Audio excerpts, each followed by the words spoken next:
Law and order situation in Pakistan and the future of e-commerce industry।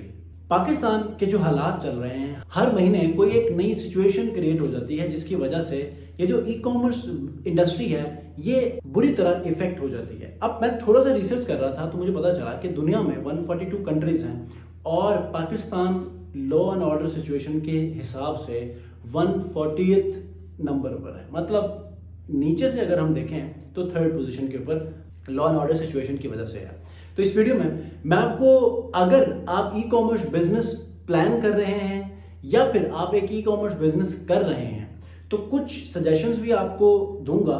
और इसके अलावा आप लोग भी ओपनली ऑनलाइन सर्च कर सकते हैं कि इसमें क्या बेहतरी ला सकते हैं, इसके लिए क्या ऑल्टरनेटिव हो सकते हैं। लेकिन मैं कुछ मजीद चीज़ें आपसे शेयर करने की कोशिश करूंगा, कुछ ऑप्शंस दूंगा ताकि आप लोग जिस तरह इफेक्ट होते हैं ऐसे सिचुएशन की वजह से, कभी कर्फ्यू की वजह से, कभी एहतजाजात की वजह से, कभी इंटरनेट बंद होने की वजह से, कभी जंग की वजह से, कभी किसी पॉलिटिकल एक्टिविटी की वजह से, मतलब हर हफ्ते कोई ना कोई एक सिचुएशन क्रिएट हो जाती है। ई कॉमर्स का जो एक सिस्टम है वो सारे का सारा इंटरनेट के ऊपर इन्हिसार करता है। अब ऐसे में हमें किन चीज़ों को, किन ऑल्टरनेटिव्स को फॉलो कर लेना चाहिए ताकि हम अगर इफेक्ट हो भी रहे हैं तो कोई और चीज़ हमें सपोर्ट करे। तो इस वीडियो को आपने कंप्लीट देखना है।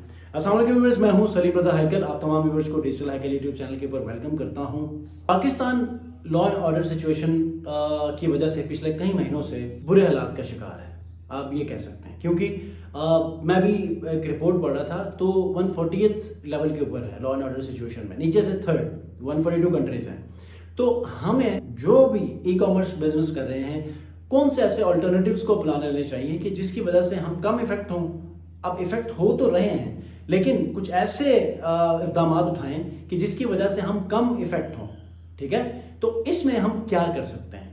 देखें, सबसे पहले अगर मैं आप लोगों को एक ओपन रिसर्च की भी रिक्वेस्ट करूंगा कि आप लोग खुद भी अपने इंडस्ट्री में रिसर्च करें, क्योंकि जब आप ई कॉमर्स का बिजनेस कर रहे होते हैं ना तो आप बहुत सारी चीज़ों को मिलाकर इस एक सिस्टम को आप चला रहे होते हैं। ठीक है, जिसमें कौन कौन सी चीज़ें अटैच्ड हैं? रिसर्च एंड डेवलपमेंट, ठीक है, नंबर 1। उसके बाद ग्राफिक डिज़ाइनिंग, उसके बाद मार्केटिंग स्ट्रेटजी, उसके बाद पैकेजिंग, डिलीवरी, उसके बाद प्रिंटिंग।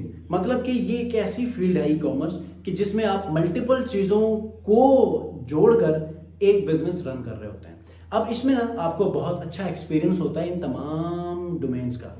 ठीक है, तो आपको इन तमाम चीज़ों में से कोई एक ऐसा बैकअप बिजनेस भी आपके साथ चलना चाहिए कि जब कभी भी कोई ऐसी लॉ एंड ऑर्डर सिचुएशन या फिर आपकी डिलीवरीज इफेक्ट हो रहे हों या किसी XYZ रीज़न की वजह से आपकी ई कॉमर्स बिजनेस के अंदर कोई खलल पैदा हो तो आप ऑल्टरनेट बिजनेस को चला सकते हैं। फॉर एग्जांपल, मैं डिजिटल मार्केटिंग एजेंसी रन करता हूं और मेरे पास मार्केटिंग के बहुत सारे क्लाइंट्स होते हैं। कभी वेब डेवलपमेंट भी हम लोग कर रहे होते हैं। मतलब ये है कि हम लोग मल्टीपल सर्विसेज को लेकर चलते हैं, इवन कि हम सॉफ्टवेयर डेवलपमेंट, एप्लीकेशन डेवलपमेंट भी कर रहे होते हैं। ठीक है, अब आप लोगों को क्या कर लेना चाहिए?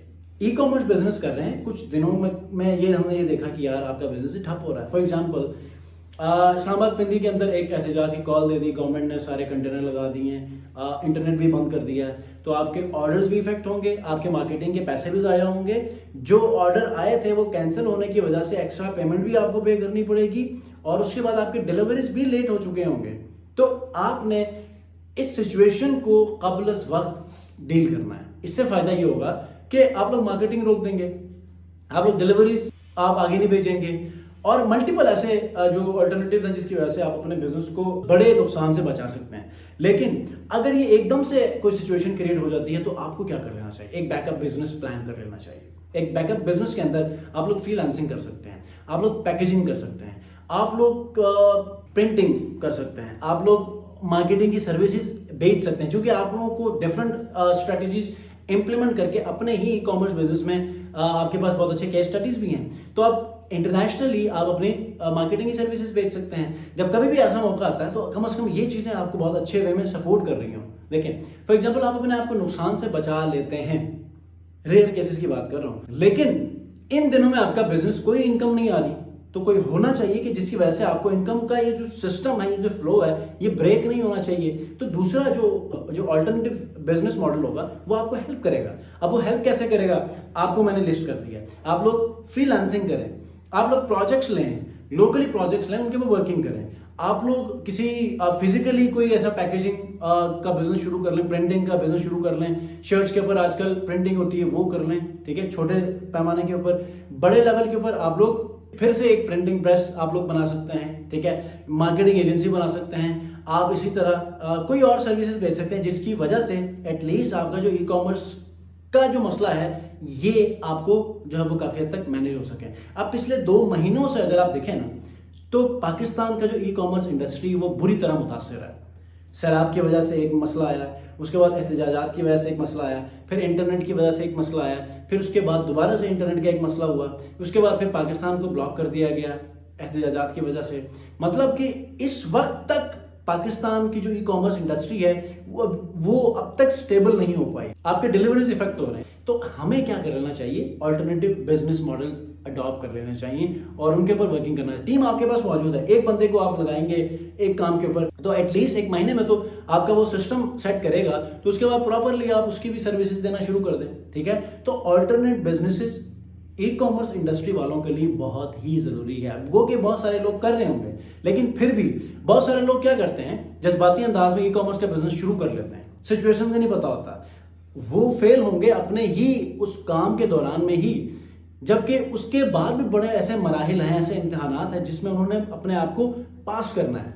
वो क्या है, आपने बड़ी मुश्किल से 3 महीने लगा लिए ई कॉमर्स स्टोर को आपने स्टेबल अभी किया ही था, आपको ऑर्डर आने ही लगे थे कि हुआ क्या, पाकिस्तान के अंदर जब इंटरनेट बंद हो गया, पाकिस्तान के अंदर कंटेनर्स लगा लिए गए, जाम कर दिया, डिलीवरीज टाइम पे नहीं पहुंची, कैंसिलेशन आ गई, आपकी रेटिंग ओवरऑल जो थी वो ठप, लेट डिलीवरीज होंगी उसकी वजह से भी आप इफेक्ट होंगे, रिजेक्ट होंगे, कैंसिलेशन होगी उसकी वजह से भी आपको लॉस होगा। तो अभी आपने बनाया कुछ नहीं था, पहले ही आप लॉस में चले गए, आपको उल्टा आपने कोरियर कंपनीज को पैसे देने होंगे। तो ये वाली सिचुएशन से पहले आपने इन तमाम मामलात को सोचना है। कहीं भी किसी भी टाइम कुछ भी हो जाए तो आपके पास एक प्लान भी होना चाहिए जो कि आपके बिजनेस को सपोर्ट करे, ठीक है। बस एक शॉर्ट वीडियो थी जिसमें मैं पाकिस्तान के लॉ एंड ऑर्डर सिचुएशन के हवाले से आपसे बात करना चाह रहा था। इसके अंदर ना बहुत सारे लोग क्या करते हैं, अगर मार्केटिंग कर रहे होते हैं एड्स को चलाए रखते हैं, उनको नहीं पता होता इस्लामाबाद पिंडी के अंदर जो है वो सिचुएशन ना, उनको मार्केटिंग के अंदर जाए, एड अकाउंट में जाकर उन सिटीज को आप फिलहाल रिमूव कर दें। क्यों, वहां पर सिचुएशन ऐसी हैं। फॉर एग्जांपल, जब कभी भी पाकिस्तान पूरे में जो सर्विसेज हैं, ये लाहौर के अंदर मसला हो रहा है, उसके अंदर डिलीवरीज लेट हो रही हैं, लाहौर को वहां से लोकेशंस में से निकाल दें। इससे ये फायदा होगा कि कम से कम जो आपको लॉस होने का खतरा है वो तो बच जाएगा। ठीक है, कुछ ऑर्डर्स ना आए लेकिन नुकसान भी नहीं होगा, ठीक है। तो ऐसे जो प्लान बी के अंदर जो स्टेप्स हैं उनको भी आप फॉलो करेंगे, अच्छे तरीके से जो है वो आप अपने बिजनेस के अंदर प्लान बी प्लान सी को भी साथ में लेकर चलेंगे, तो मैं यकीन से कह सकता हूँ कि हमें कोई लॉस नहीं होगा। जबकि ये वाली सिचुएशंस चलती रहेंगी, ये कम नहीं होंगी। लॉ एंड ऑर्डर सिचुएशंस जो भी है ना, पॉलिटिकली हैं, टेक्निकल हैं, सोशल हैं, वो आप गवर्नमेंट के हवाले से, मतलब ऐसे बहुत सारे मामला हो सकते हैं जिसकी वजह से ये वाली सिचुएशन क्रिएट हो सकती है। तो हमने उस हिसाब से प्लान करना है। नेक्स्ट वीडियो मिलते हैं, अपना बहुत ख्याल रखिए, अल्लाह हाफिज़।